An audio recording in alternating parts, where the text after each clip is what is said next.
Netflix, Canal+, Prime Video, Salto, Disney+.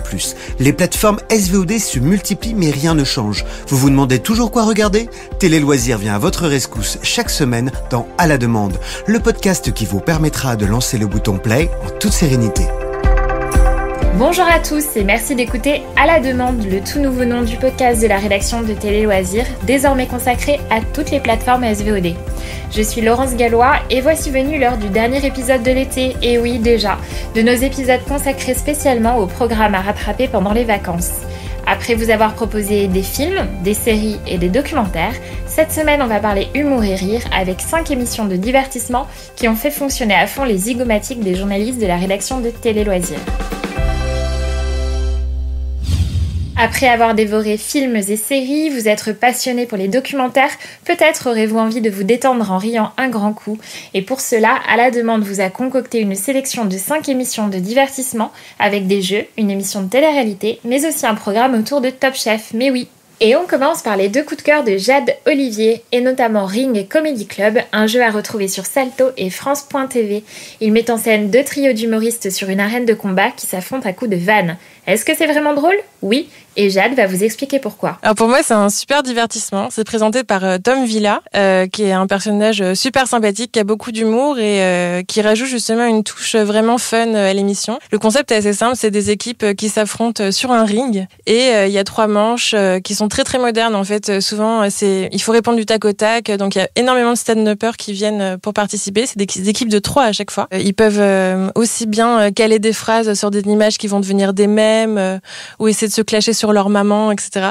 Enfin, c'est vraiment assez drôle et c'est l'occasion de voir le talent de stand-upper ou pas des candidats. Donc avec certains, ça marche super bien et les équipes partent au quart de tour. Enfin, c'est super drôle. Et puis d'autres, ça le fait pas du tout. Et on se rend compte que l'humour, c'est pas fait pour tout le monde, sans vouloir être méchante. Moi, j'ai une question avant de commencer. Est-ce qu'on peut vanner le présentateur ? Ah mais évidemment. Du coup, t'es serveur dans un restaurant de poisson, toi. Très bien. Je reçois, n'hésitez pas. Y a pas de problème. Non, y a pas de... Alors, ça fait quoi de se faire vanner par Titoff ? En tout cas, moi, j'ai eu un coup de cœur pour l'équipe du Morning Live. Donc, c'était Michael Youn, Vincent Dezania et Benjamin Morgan, qui sont là plusieurs fois dans plusieurs épisodes et qui sont juste, phénoménaux. Enfin, je les adore, quoi. Alors si Jade aime rire, elle aime aussi se replonger dans les émissions qui ont marqué son enfance et son adolescence, comme Bref, le service après-vente ou Les Deschiens, tous ces formats courts qui ont fait les grandes heures de Canal+.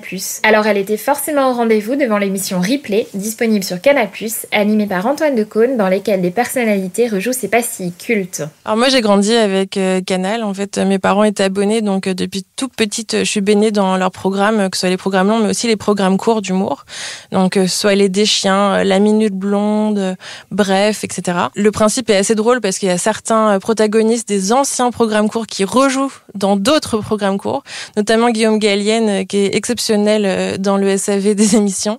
Avec Artus, c'est vraiment... Tous les 2, c'est mes coups de cœur. Ils font des super Tata Suzanne et Rocco Siffredi, je vous les conseille. Service après-vente, bonjour. Tu oublieras, c'est la Rousseau. Non, je plaisante, c'est Tata Suzanne, ça va mon chéri ? Comment tu vas, ma tata ? Bah, tu sais, avec le confinement, tout ça, ça a été chaud, hein. Mais rassure-moi, t'as pas de fièvre ? Non. Ah bon ? Mais tonton, il a essayé de me pécho. Lui, il était chaud, hein. Et après, ce qui est bien, c'est que c'est l'occasion de redécouvrir des programmes courts de Canal qu'on avait un peu oubliés. En tout cas, quand on est de la nouvelle génération, je veux dire, donc Les Deschiens, etc. Donc c'est l'occasion de passer un bon moment et franchement de bien rigoler, je vous promets. L'émission suivante, nous vous en avions parlé dans un épisode de ce podcast consacré au programme de télé-réalité sur Netflix. Il s'agit de la saison 2 de The Circle Game. Dans ce jeu, les joueurs se trouvent dans des appartements différents, ils ne se voient pas, ne s'entendent pas. Leur seul moyen de communication, c'est ce réseau social qui a donné son titre à l'émission, Le Cercle. 8 joueurs s'affrontent pour devenir le plus populaire et gagner 100 000 €. On est là pour un objectif, la maille. Un concept qui fonctionne et Marine Yelch vous explique pourquoi. Alors en gros, si t'es un grand fan des réseaux sociaux et que tu te demandes comment être le plus cool sur Instagram, c'est un programme qui est fait pour toi. Bon, j'avoue que c'est pas tellement mon cas, mais j'ai beaucoup aimé le concept. J'avais découvert la saison 1 lors du premier confinement et je dois dire que forcément, ça collait parfaitement à l'ambiance parce que le principe de l'émission, c'est que chaque candidat est isolé dans son appartement. et ne peut communiquer que par le réseau social du cercle. Donc c'est assez innovant puisque c'est un concept d'émission qui arrive tout droit de Grande-Bretagne et qui avait d'abord été diffusé en 2018 avant d'être pris aux États-Unis, au Brésil et même en France. Mais c'est surtout hyper léger à regarder et tu te prends au jeu assez facilement. Et si vous avez vu la première saison, vous avez pu constater que contrairement à ce qu'on peut penser, les candidats sont plutôt bienveillants entre eux et ne se font pas un malin plaisir de se cracher les uns sur les autres. Donc ça change de certaines téléréalités qu'on peut voir en France. Et dans cette deuxième saison, j'avais un peu peur que cet esprit feel good s'envole parce que la production a décidé d'intégrer des célébrités dans le casting. Mais bien au contraire, j'ai trouvé ça hyper efficace et j'ai même apprécié que les candidats soient plus stratégiques que dans la saison passée. Donc en bref, c'est léger, c'est frais, c'est marrant, c'est stratégique, c'est parfois même un peu émouvant. Et on peut aussi applaudir le casting qui est enfin diversifié. Et ça fait du bien. Est-ce que vous avez déjà essayé de vous retenir de rire ? Alors en général, on sait que c'est pire que tout et qu'on va exploser encore plus. C'est le concept de l'émission LOL qui ressort, adaptée d'un format japonais et à voir sur Prime Video. Elle est présentée par Philippe Lachaud et ses invités, Inès Reg, Rim Kérissi ou encore Alexandra Lamy, sont enfermés pendant 6 heures dans la même pièce et doivent se retenir de rire. C'est pour la bonne cause puisqu'ils jouent pour une association. Marine Yelch a regardé et elle aussi a eu envie de rire. Pour tout avouer, quand j'ai entendu parler du programme, j'y suis allée un peu à reculons.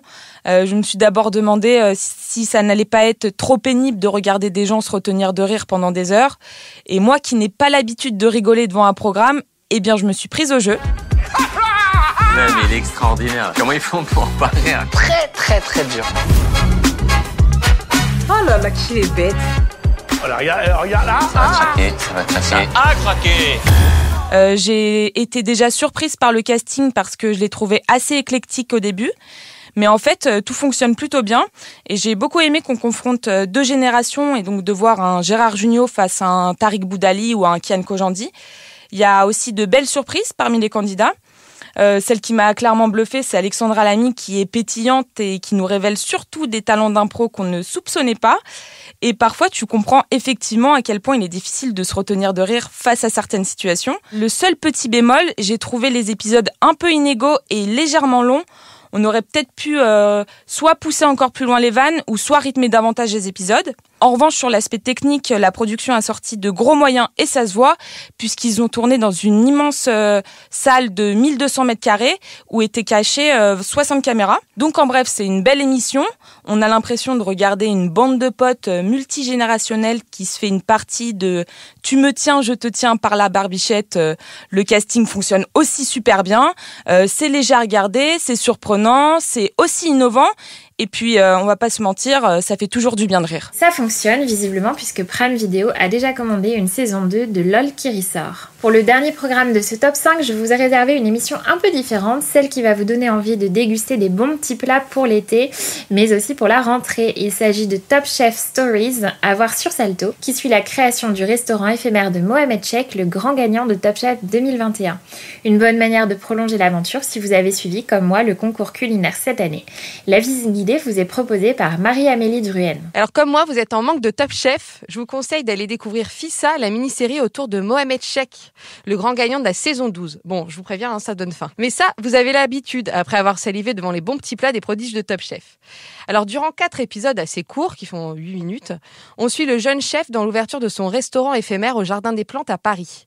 Donc il a dû tout créer de A à Z, de la réception du matériel à la déco, en passant par la création de la carte, la gestion des fournisseurs. On est en totale immersion et c'est un vrai kiff. On a vraiment l'impression d'être ratatouille dans les cuisines.